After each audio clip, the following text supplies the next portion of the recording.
This is the MeteoMark Weather Show. Let's get into some ice storm photos here. Lucas D. from Linden, Texas. Photos of the day here. Take a look at some of these he sent in from over Thanksgiving break here. It's been a while since I did one of these, so had some nice Thanksgiving. I hope everybody had a nice Thanksgiving. Well, last week, Lucas was dealing with an ice storm. This was the precursor storm before the main East Coast storm. And as you can see, his trees took a beating down there in Linden, Texas. Yes, ice storms pretty much don't discriminate based on latitude, for that matter. And you can get ice storms pretty far south into the United States. And anywhere from 1/10 to 1/4 inch of ice glazed on these trees. These trees don't look very good under this ice. And a lot of the trees still look like they've had their leaves on, so that's not a very good thing.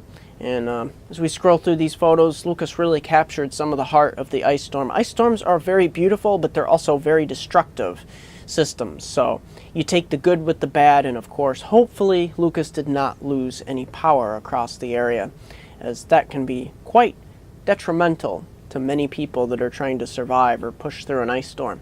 So thank you, Lucas, for sending those photos in. I don't get many winter photos from you. This is the first time winter storm has really pushed that far south, especially an ice storm. So thanks, Lucas, for sending those in. Hopefully everything is good and safe down there. Let's take a look at winter weather, precipitation here. Most of the precipitation will be pretty much in the southeastern portion of the United States the next couple days. Here in the Pacific Northwest, heading on into the northern Rockies, we'll see those systems, those winter type systems, as this trough really digs in. And let me discuss that trough. This week we're going to see that system move from the central U.S., produce wintry precipitation across the northern plains. This system pushes east and it will run into some moisture here. It doesn't have a lot of moisture to work with, but most of the moisture it runs up against here will be in the southeast, where we'll get that system moving southeast here. This cold front will begin to scour everything out. We will push warm temperatures out ahead of it here in the northeast. We'll see highs in the 40s and 50s here, especially on your day on Thursday.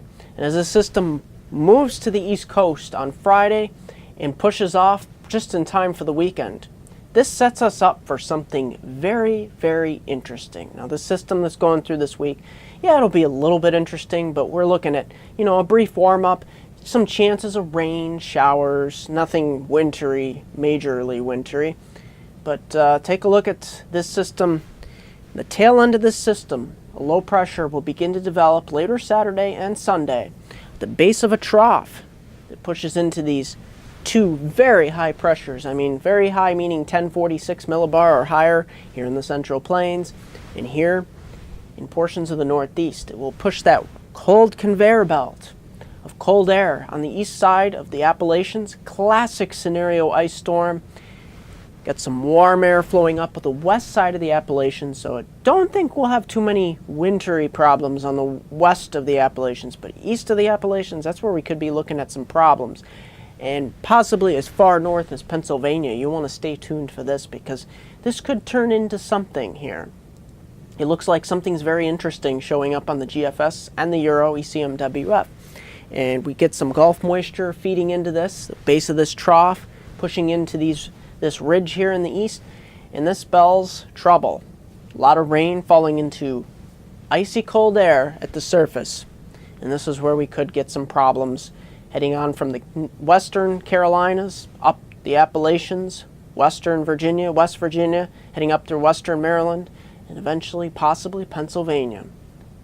We'll take a look at that in the coming days as the models continue to sort out the differences. There's slight differences in each of the models, but the amazing thing is the models are really hinting at this as a whole. So something is going to happen here.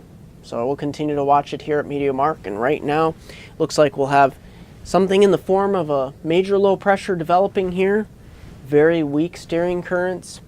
And a good blocking high here to the north, supplying that cold conveyor belt of air, especially at the surface. So you're going to want to stay tuned for early next week.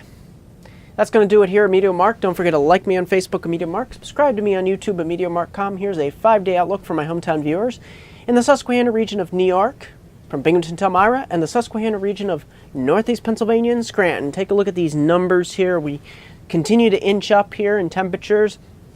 Of course, we'll start each day with a chance of drizzle, possibly some flurries mixing in by afternoon, chance of showers each day. Look at this, by Thursday we pretty much approach the low to mid 50s just before the front moves through Thursday night into Friday. Take a look at this. We get a chance of rain and snow showers both Thursday night and Friday. Friday we really start, your high will be in the morning, probably the low 40s, tumbling into the lower 30s, and then upper 20s by sunset. And then the weekend, we start off cold. Highs may not even make it to 30 with lows in the upper teens, lower 20s. And we'll be waiting for that possible system to move up the Appalachians next week. So stay tuned for that. That's going to do it here at MeteoMark.